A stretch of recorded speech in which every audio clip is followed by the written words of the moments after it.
My dear students, welcome to online classes. So in the last class, we have studied about the modern theory of international trade or the Exer-Hoyling theory. So in the last class, we have discussed in the introduction of in modern theory of international trade. So today's classes, we have discussed about the explanation of the modern theory of international trade. So ಆತ್ಮೀಯ ವಿದ್ಯಾರ್ಥಿಗಳೇ, ಕಳೆದ ತರಗತಿಯಲ್ಲಿ ಆಧುನಿಕ ಅಂತಾರಾಷ್ಟ್ರೀಯ ವ್ಯಾಪಾರ ಸಿದ್ಧಾಂತವನ್ನು ಕುರಿತು ಚರ್ಚಿಸ್ತಾ ಇದ್ವಿ. ಸೊ ಅದರ ಪೀಠಿಕೆಯ ಭಾಗವನ್ನು ಕುರಿತು ನಿನ್ನೆಯ ಒಂದು ತರಗತಿಯಲ್ಲಿ ಚರ್ಚಿಸಿರ್ತಕ್ಕಂಥದ್ದು. ಸೊ ಇವತ್ತಿನ ಒಂದು ತರಗತಿಯಲ್ಲಿ ಹೆಕ್ಸರ್ ಮತ್ತು ಹೊಯ್ಲಿಂಡ್ ರವರ ಈ ಆಧುನಿಕ ಅಂತಾರಾಷ್ಟ್ರೀಯ ವ್ಯಾಪಾರ ಸಿದ್ಧಾಂತವನ್ನು ವಿಶ್ಲೇಷಣಾತ್ಮಕವಾಗಿ ವಿವರಿಸ್ತಾ ಇರ್ತಕ್ಕಂಥದ್ದು. So according to Exer-Hoyling, the main causes of the trade between regions is the difference in the prices of the commodities based on the relative factor, endowment and factor prices. So ಇಲ್ಲಿ ಹೆಕ್ಸರ್ ಮತ್ತು ಹೊಯ್ಲಿನ್ ಎಂಬ ಆರ್ಥಿಕ ತಜ್ಞರ ಪ್ರಕಾರ ಅಂತಾರಾಷ್ಟ್ರೀಯ ವ್ಯಾಪಾರದ ಉಗಮಕ್ಕೆ ಮೂಲ ಕಾರಣ ಏನು ಅಂತಂದ್ರೆ, ಈ ಸರಕುಗಳ ನಡುವೆ, ರಾಷ್ಟ್ರಗಳ ನಡುವೆ, ಪ್ರದೇಶಗಳ ನಡುವೆ ಇಲ್ಲಿ ಆ ಸರಕುಗಳ ಬೆಲೆಗಳಲ್ಲಿನ ವ್ಯತ್ಯಾಸಕ್ಕೆ ಅಂತಾರಾಷ್ಟ್ರೀಯ ವ್ಯಾಪಾರ ಇಲ್ಲಿ ಉಗಮವಾಗಲಿಕ್ಕೆ ಕಾರಣ. ಹಾಗಿದ್ರೆ ಆ ವಸ್ತುಗಳ ನಡುವೆ, ಸರಕುಗಳ ನಡುವೆ, ರಾಷ್ಟ್ರಗಳ ನಡುವೆ ಆ ಸರಕುಗಳ ಬೆಲೆಯಲ್ಲಿ ವ್ಯತ್ಯಾಸವಾಗಲಿಕ್ಕೆ ಮೂಲ ಕಾರಣ ಏನು ಅಂತಂದ್ರೆ, ಆ ರಾಷ್ಟ್ರಗಳಲ್ಲಿ, ಆ ಪ್ರದೇಶಗಳಲ್ಲಿ ಲಭ್ಯವಿರ್ತಕ್ಕಂತಹ ಸಂಪನ್ಮೂಲಗಳು ಮತ್ತು ಆ ಸಂಪನ್ಮೂಲಗಳ ಬೆಲೆಗಳಲ್ಲಿನ ವ್ಯತ್ಯಾಸವೇ ಸರಕುಗಳ ಬೆಲೆ ವ್ಯತ್ಯಾಸವಾಗಲಿಕ್ಕೆ ಕಾರಣ ಅನ್ನೋದು ಈ ಒಂದು ಎಕ್ಸರ್ ಮತ್ತು ಹೊಯ್ಲಿಂಡ್ ರವರ ಅಭಿಮತವಾಗಿರ್ತಕ್ಕಂಥದ್ದು. ಆ ಕಾರಣಕ್ಕಾಗಿ ಅಂತಾರಾಷ್ಟ್ರೀಯ ವ್ಯಾಪಾರ ಇಲ್ಲಿ ಉಗಮವಾಗಿದೆ ಅನ್ನೋದು ಈ ಆರ್ಥಿಕ ತಜ್ಞರ ಅಭಿಮತವಾಗಿರ್ತಕ್ಕಂಥದ್ದು. Thus the main causes of the trade between the countries are reason is the differences in the prices of commodities based on the relative factor, endowment and factor prices. So ಇಲ್ಲಿ ಸಂಪನ್ಮೂಲಗಳ ಲಭ್ಯತೆಯಲ್ಲಿನ ವ್ಯತ್ಯಾಸ ಮತ್ತು ಸಂಪನ್ಮೂಲಗಳ ಬೆಲೆಗಳಲ್ಲಿನ ವ್ಯತ್ಯಾಸದಿಂದಾಗಿ ವಿವಿಧ ರಾಷ್ಟ್ರಗಳಲ್ಲಿ ವಿವಿಧ ಸರಕುಗಳ ಬೆಲೆಗಳಲ್ಲಿ ವ್ಯತ್ಯಾಸವಾಗ್ತಕ್ಕಂಥದ್ದೇ ಈ ಅಂತಾರಾಷ್ಟ್ರೀಯ ವ್ಯಾಪಾರ ಸೃಷ್ಟಿಯಾಗಲಿಕ್ಕೆ ಮೂಲ ಕಾರಣ ಅನ್ನೋದು ಎಕ್ಸರ್ ಮತ್ತು ಹೊಯ್ಲಿಂಡ್ ರವರ ಅಭಿಮತವಾಗಿರ್ತಕ್ಕಂಥದ್ದು. So next, assumption of the theory. So the modern theory of international trade or Exer-Hoyling theory of international trade is based on the following some of those assumptions. ಇಲ್ಲಿ ಎಕ್ಸರ್ ಮತ್ತು ಹೊಯ್ಲಿಂಡ್ ರವರು ತಮ್ಮ ಆಧುನಿಕ ಅಂತಾರಾಷ್ಟ್ರೀಯ ವ್ಯಾಪಾರ ಸಿದ್ಧಾಂತವನ್ನು ವಿಶ್ಲೇಷಣೆ ಮಾಡಬೇಕಾದ್ರೆ ಕೆಲವೊಂದಿಷ್ಟು ಕಲ್ಪನೆಗಳನ್ನ ಅಳವಡಿಸಿಕೊಂಡು ತಮ್ಮ ಸಿದ್ಧಾಂತವನ್ನು ವಿಶ್ಲೇಷಣೆ ಮಾಡಿರ್ತಕ್ಕಂಥದ್ದು. ಸೊ ಹಾಗಿದ್ರೆ ಆ ಕಲ್ಪನೆಗಳು ಯಾವುವು? Which are the assumptions there will be implementation of in these theories. So the first assumption is there are only two countries, say A and B. ಇಲ್ಲಿ ಕೇವಲ ಎರಡು ರಾಷ್ಟ್ರಗಳನ್ನು ಉದಾಹರಣೆಯಾಗಿ ತೆಗೆದುಕೊಂಡು ಎಕ್ಸರ್ ಮತ್ತು ಹೊಯ್ಲಿಂಡ್ ರವರು ತಮ್ಮ ಸಿದ್ಧಾಂತವನ್ನು ವಿಶ್ಲೇಷಣೆ ಮಾಡಿರ್ತಕ್ಕಂಥದ್ದು. ಆ ರಾಷ್ಟ್ರಗಳು ಯಾವುವು ಅಂತಂದ್ರೆ ಎ ಮತ್ತು B. Second assumption, two countries produce two commodities, says X and Y. ಇಲ್ಲಿ ಆ ಎ ಮತ್ತು ಬಿ ಎಂಬ ಎರಡು ದೇಶಗಳು ಎರಡು ಸರಕುಗಳನ್ನು ಉತ್ಪಾದನೆ ಮಾಡ್ತವೆ. ಆ ಎರಡು ಸರಕುಗಳು ಯಾವುವು ಅಂದರೆ ಎಕ್ಸ್ ಮತ್ತು Y. And third assumption is there are two factors of production, labour and capital. ಇಲ್ಲಿ ಎರಡು ಉತ್ಪಾದನಾಂಗಗಳನ್ನ ಉದಾಹರಣೆಯಾಗಿ ತೆಗೆದುಕೊಳ್ಳಲಾಗಿರ್ತಕ್ಕಂಥದ್ದು ಎಕ್ಸ್ ಮತ್ತು ವೈ ಸರಕುಗಳನ್ನು ಉತ್ಪಾದನೆ ಮಾಡಲಿಕ್ಕೆ. ಆ ಎರಡು ಉತ್ಪಾದನಾಂಗಗಳು ಯಾವುವು ಅಂದ್ರೆ ಒಂದು ಶ್ರಮ, ಇನ್ನೊಂದು ಬಂಡವಾಳ. And fourth assumption is differences in factor endowment in different countries.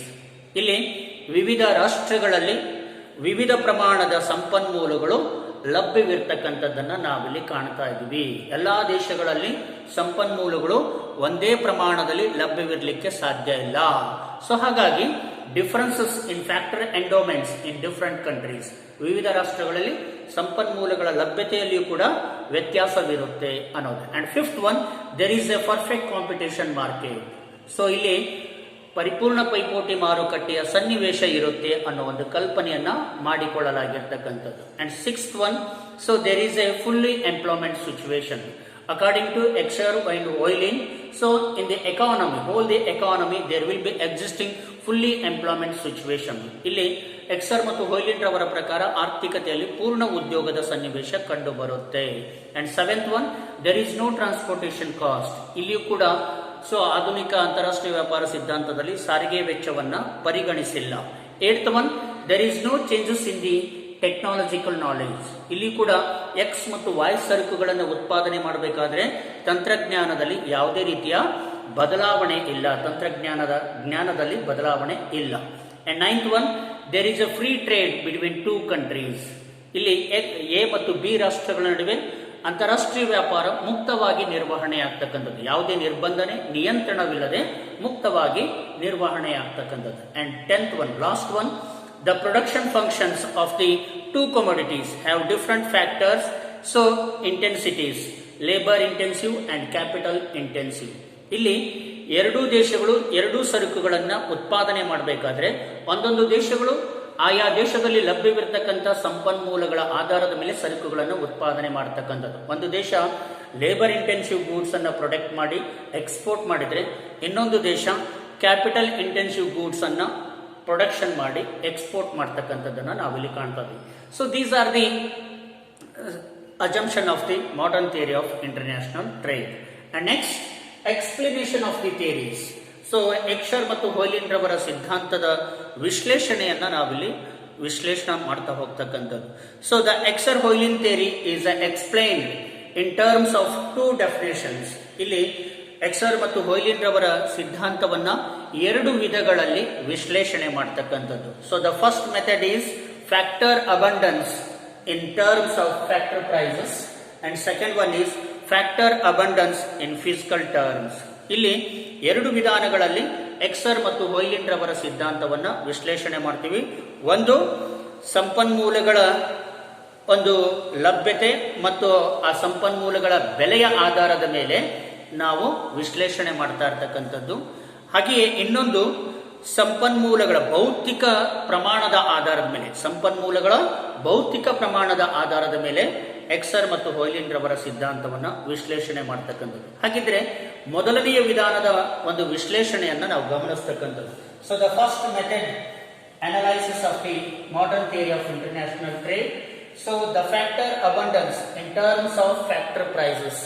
ಇಲ್ಲಿ ಉತ್ಪಾದನಾಂಗಗಳ ಲಭ್ಯತೆಯ ಮೇಲೆ ಉತ್ಪಾದನಾಂಗಗಳ ಬೆಲೆಯನ್ನ ನಿರ್ಧರಿಸಲಾಗ್ತಕ್ಕಂಥದ್ದು. ಅದರ ಮೇಲೆ ಸೊ ಎಕ್ಸರ್ ಮತ್ತು ಹೋಯ್ಲಿನ್ ರವರು ತಮ್ಮ ಸಿದ್ಧಾಂತವನ್ನ ವಿಶ್ಲೇಷಣೆ ಮಾಡಿರ್ತಕ್ಕಂಥದ್ದು. So the factor abundance in terms of factor prices. ಇಲ್ಲಿ ಉತ್ಪಾದನಾಂಗಗಳ ಬೆಲೆ ಅಲ್ಲಿ ಲಭ್ಯವಿರತಕ್ಕಂತಹ ಉತ್ಪಾದನಾಂಗಗಳ ಪ್ರಮಾಣವನ್ನ ಅವಲಂಬಿಸಿರುತ್ತೆ. ಉತ್ಪಾದನಾಂಗಗಳು ಅತ್ಯಧಿಕವಾಗಿದ್ರೆ ಬೆಲೆ ಕಡಿಮೆ ಇರುತ್ತೆ. ಉತ್ಪಾದನಾಂಗಗಳು ಕೊರತೆಯಿಂದ ಕೂಡಿದ್ರೆ ಆ ಉತ್ಪಾದನಾಂಗಗಳ ಬೆಲೆ ಏನಾಗುತ್ತೆ, ಹೆಚ್ಚಾಗುತ್ತೆ. ಆಗ ಆ ಮೂಲಕ ಆ ಸರಕುಗಳ ಬೆಲೆಯೂ ಕೂಡ ಏನಾಗುತ್ತೆ, ನಿರ್ಧಾರವಾಗುತ್ತೆ. Heckscher Ohlin explain richness in factor endowment in terms of a factor prices. ಇಲ್ಲಿ ಯಾವ್ಯಾವ ದೇಶಗಳು ಯಾವ್ಯಾವ ಸಂಪನ್ಮೂಲಗಳನ್ನ ಅತ್ಯಧಿಕವಾಗಿ ಹೊಂದಿರ್ತವೆ ಆ ಸರಕುಗಳ ಬೆಲೆ ಬಹಳಷ್ಟು ಕಡಿಮೆ ಇರುತ್ತೆ. Heckscher Ohlin explain richness of factor endowments in terms of factor prices. ಆಯಾ ದೇಶಗಳಲ್ಲಿ ಲಭ್ಯವಿರತಕ್ಕಂತಹ ಸಂಪನ್ಮೂಲಗಳ ಆಧಾರದ ಮೇಲೆ ಆ ಸಂಪನ್ಮೂಲಗಳು ಅಥವಾ ಉತ್ಪಾದನಾಂಗಗಳ ಬೆಲೆ ನಿರ್ಧಾರವಾಗ್ತಕ್ಕಂಥದ್ದು. According to their definition, country A is a abundance in a capital if where, so the equation there will be analysis of Exer ಮತ್ತು Hoylin. So it means PC PL A country less than PC PL B country. So this is the equation. So a country A is abundance in capital if PC bar PL A less than PC bar PL B where PC and PL refers to the price of capital and price of labor, and the subscripts A and B denote the two countries. In other words, if capital is relatively cheap in a country A, the country is abundant in capital, and if labor is relatively cheap in country B, so the country is abundant in a labor. So thus, country A will produce and export the capital intensive goods and import the labor intensive good, and country B will be produce and export the labor intensive goods and import the capital intensive good. ಇಲ್ಲಿ Heckscher ಮತ್ತು ಹೋಯ್ಲಿನ್ ಅವರು ವಿಶ್ಲೇಷಣೆ ಮಾಡತಕ್ಕಂಥ ತಮ್ಮ ಸಿದ್ಧಾಂತದಲ್ಲಿ ಎರಡು ದೇಶಗಳನ್ನು ಉದಾಹರಣೆಯಾಗಿ ತೆಗೆದುಕೊಂಡಿದ್ದಾರೆ, ಎ ಮತ್ತು ಬಿ ದೇಶಗಳಲ್ಲಿ. ಸೊ ನೋಡಿ, ಎ ದೇಶದಲ್ಲಿ ಅಲ್ಲಿ ಬಂಡವಾಳ ಸಮೃದ್ಧವಾಗಿದೆ. ಹಾಗಾಗಿ ಎ ದೇಶ ಬಂಡವಾಳ ಸರಕುಗಳನ್ನು ಉತ್ಪಾದನೆ ಮಾಡಿ ಬಿ ದೇಶಕ್ಕೆ ರಫ್ತು ಮಾಡಬೇಕು. ಏಕೆಂದರೆ ಎ ದೇಶದಲ್ಲಿ ಬಂಡವಾಳ ಅತ್ಯಧಿಕವಾಗಿರೋದ್ರಿಂದ, ಅಲ್ಲಿ ಬಂಡವಾಳ ಅತ್ಯಧಿಕ ಕಡಿಮೆ ಬೆಲೆಗೆ ಸಿಗ್ತಾ ಇರೋದ್ರಿಂದ ಎ ದೇಶ ಬಂಡವಾಳ ಸರಕನ್ನು ಉತ್ಪಾದನೆ ಮಾಡಿ ಬಿ ದೇಶಕ್ಕೆ ರಫ್ತು ಮಾಡಬೇಕು ಮತ್ತು ಬಿ ದೇಶದಿಂದ ಶ್ರಮಸಾಂದ್ರ ಸರಕುಗಳನ್ನು, ಲೇಬರ್ ಇಂಟೆನ್ಸಿವ್ ಗೂಡ್ಸ್ ಅನ್ನ ಆಮದು ಮಾಡಿಕೊಳ್ಬೇಕು ಅನ್ನೋದು. ಹಾಗೆಯೇ ಬಿ ದೇಶದಲ್ಲಿ ಶ್ರಮ ಎಂಬ ಉತ್ಪಾದನಾಂಗ ಅತ್ಯಧಿಕವಾಗಿದೆ. ಸೊ ಶ್ರಮ ಎಂಬ ಉತ್ಪಾದನಾಂಗ ಅತ್ಯಧಿಕವಾಗಿರೋದ್ರಿಂದ ಅಲ್ಲಿ ಶ್ರಮದ ಬೆಲೆ ಬಹಳಷ್ಟು ಕಡಿಮೆ ಇರತಕ್ಕಂಥದ್ದು ಬಿ ದೇಶದಲ್ಲಿ. ಹಾಗಿದ್ದಾಗ ಬಿ ದೇಶ ಶ್ರಮಸಾಂದ್ರ, ಲೇಬರ್ ಇಂಟೆನ್ಸಿವ್ ಗೂಡ್ಸ್ ಅನ್ನ ಪ್ರೊಡಕ್ಟ್ ಮಾಡಿ ಎ ದೇಶಕ್ಕೆ ಎಕ್ಸ್ಪೋರ್ಟ್ ಮಾಡಬೇಕು ಮತ್ತು ಎ ದೇಶದಿಂದ ಕ್ಯಾಪಿಟಲ್ ಇಂಟೆನ್ಸಿವ್ ಗೂಡ್ಸ್ ಅನ್ನ ಇಂಪೋರ್ಟ್ ಮಾಡಿಕೊಳ್ಳೋದ್ರ ಮೂಲಕ ಅವೆರಡೂ ದೇಶಗಳು ಆ ಎರಡೂ ಸರಕುಗಳನ್ನು ಅತ್ಯಂತ ಕಡಿಮೆ ಬೆಲೆಯಲ್ಲಿ ವಿನಿಮಯ ಮಾಡಿಕೊಳ್ಳಬಹುದು. ಇದರಿಂದ ಅಂತಾರಾಷ್ಟ್ರೀಯ ವ್ಯಾಪಾರ ಆ ಎರಡೂ ರಾಷ್ಟ್ರಗಳಿಗೆ ಅನುಕೂಲವಾಗುತ್ತೆ ಅನ್ನೋದು. So in the other words, if a capital is relatively cheap in a country A, the country is abundant in capital, and if the labor is relatively cheap in a country B, the country is abundant in a labor. So A ದೇಶ ಬಂಡವಾಳವನ್ನು ಅತ್ಯಧಿಕವಾಗಿ ಹೊಂದಿದ್ರೆ B ದೇಶ ಶ್ರಮ ಎಂಬ ಉತ್ಪಾದನಾಂಗವನ್ನು ಅತ್ಯಧಿಕ ಹೊಂದಿರತಕ್ಕಂಥದ್ದು. ಆಯಾ ದೇಶದಲ್ಲಿ ಲಭ್ಯವಿರತಕ್ಕಂತಹ ಉತ್ಪಾದನಾಂಗಗಳು A ದೇಶದಲ್ಲಿ ಬಂಡವಾಳ ಕಡಿಮೆ ಬೆಲೆಗೆ ಸಿಗುತ್ತೆ, ಬಿ ದೇಶದಲ್ಲಿ ಶ್ರಮ ಎಂಬ ಉತ್ಪಾದನಾಂಗ ಕಡಿಮೆ ಬೆಲೆಗೆ ಸಿಗುತ್ತೆ. ಹಾಗಾಗಿ ಎ ದೇಶ ಅಲ್ಲಿ ಬಂಡವಾಳ ಸಾಂದ್ರ ಸರಕುಗಳನ್ನು ಉತ್ಪಾದನೆ ಮಾಡಬೇಕು, ಬಿ ದೇಶ ಶ್ರಮ ಸಾಂದ್ರ ಸರಕುಗಳನ್ನು ಉತ್ಪಾದನೆ ಮಾಡಬೇಕು. ದಸ್ country A will be produce and export the capital intensive goods and import the labor intensive good, and country B will be produce and export the labor intensive good and import the capital intensive good. ಹಾಗಾಗಿ A ದೇಶ ಬಂಡವಾಳ ಸಾಂದ್ರ ಸರಕುಗಳನ್ನು ಉತ್ಪಾದನೆ ಮಾಡಿ B ದೇಶಕ್ಕೆ ರಫ್ತು ಮಾಡಬೇಕು ಮತ್ತು ಬಿ ದೇಶದಿಂದ ಶ್ರಮಸಾಂದ್ರ ಸರಕುಗಳನ್ನು ಆಮದು ಮಾಡಿಕೊಳ್ಬೇಕು. ಅದೇ ರೀತಿಯಾಗಿ ಬಿ ದೇಶವು ಶ್ರಮಸಾಂದ್ರ ಸರಕುಗಳನ್ನು ಉತ್ಪಾದನೆ ಮಾಡಿ ಎ ದೇಶಕ್ಕೆ ರಫ್ತು ಮಾಡಬೇಕು ಮತ್ತು ಎ ದೇಶದಿಂದ ಬಂಡವಾಳ ಸಾಂದ್ರ ಸರಕುಗಳನ್ನು ಆಮದು ಮಾಡಿಕೊಳ್ಳಬೇಕು. ಈ ರೀತಿ ಮಾಡೋದ್ರಿಂದ ಆ ಎರಡೂ ಸರಕುಗಳು, ಲೇಬರ್ ಇಂಟೆನ್ಸಿವ್ ಗೂಡ್ಸ್ ಮತ್ತು ಕ್ಯಾಪಿಟಲ್ ಇಂಟೆನ್ಸಿವ್ ಗೂಡ್ಸ್ಗಳು in between the countries there will be exchanging. It is a very cheap rate of prices. ಆ ಎರಡು ವಸ್ತುಗಳನ್ನು ಎರಡು ಕಡಿಮೆ ಬೆಲೆಗೆ ಪಡೆದುಕೊಳ್ಳಲಿಕ್ಕೆ ಸಾಧ್ಯವಾಗುತ್ತೆ. ಹಾಗಾಗಿ ಯಾವ್ಯಾವ ದೇಶಗಳಲ್ಲಿ ಯಾವ್ಯಾವ ಸಂಪನ್ಮೂಲಗಳು ಅತ್ಯಧಿಕವಾಗಿದ್ದಾವೆ ಆ ಸಂಪನ್ಮೂಲಗಳ ಬೆಲೆ ಕಡಿಮೆ ಇರುತ್ತೆ ಎಂಬುದನ್ನು ಇದು ಸೂಚಿಸ್ತಕ್ಕಂಥದ್ದು. ನಿಮ್ಮ ಮುಂದಿನ ತರಗತಿಯಲ್ಲಿ ಇನ್ನೊಂದು ವಿಶ್ಲೇಷಣೆಯನ್ನು ಚರ್ಚಿಸೋಣ.